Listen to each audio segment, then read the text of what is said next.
Bab 2 Pencegahan. Dalam bab ini menguraikan tentang langkah-langkah konkret yang harus diambil oleh perguruan tinggi, pendidik, tenaga kependidikan, dan mahasiswa dalam melakukan pencegahan kekerasan seksual di lingkungan perguruan tinggi. Hal ini meliputi pembelajaran, pengaturan pertemuan individu, dan penguatan budaya komunitas untuk menciptakan lingkungan yang lebih aman dan bebas dari kekerasan seksual. Bagian ke-1, pencegahan oleh perguruan tinggi, dalam pasal 6. Yang pertama, perguruan tinggi memiliki kewajiban untuk melakukan pencegahan kekerasan seksual melalui 3 aspek utama: pembelajaran, penguatan tata kelola, dan penguatan budaya komunitas mahasiswa, pendidik, dan oleh tenaga kependidikan. Yang kedua, pencegahan melalui pembelajaran wajib dilakukan oleh pemimpin perguruan tinggi dengan mewajibkan mahasiswa, pendidik, dan tenaga kependidikan untuk mempelajari modul pencegahan dan penanganan kekerasan seksual yang ditetapkan oleh kementerian.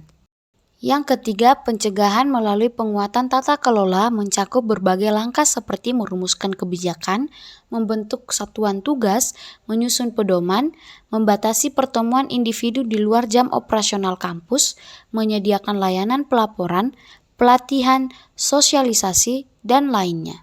Yang keempat, pencegahan melalui penguatan budaya komunitas mahasiswa, pendidik, dan tenaga kependidikan melibatkan komunikasi, informasi, dan edukasi terkait pencegahan dan penanganan kekerasan seksual dalam berbagai kegiatan seperti pengenalan kehidupan kampus, organisasi kemahasiswaan, dan jaringan komunikasi informal.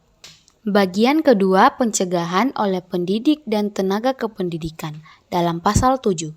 Yang pertama, pencegahan kekerasan seksual oleh pendidik dan tenaga kependidikan melibatkan pembatasan pertemuan individu dengan mahasiswa di luar area kampus, di luar jam operasional kampus, atau untuk kepentingan selain proses pembelajaran tanpa persetujuan atasan program studi atau jurusan. Yang kedua, dalam kasus kepala atau ketua program studi atau ketua jurusan adalah pendidik yang bersangkutan. Persetujuan harus diberikan oleh atasan, kepala atau ketua program studi atau ketua jurusan yang bersangkutan. Yang ketiga, permohonan izin pertemuan harus diajukan secara tertulis melalui media komunikasi elektronik kepada atasan program studi atau jurusan sebelum pelaksanaan pertemuan. Bagian ketiga, pencegahan oleh mahasiswa, dalam pasal ke-8.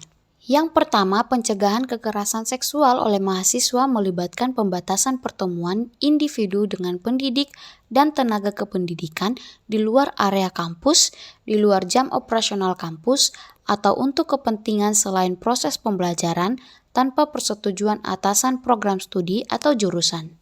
Yang kedua, mahasiswa juga harus berperan aktif dalam pencegahan kekerasan seksual.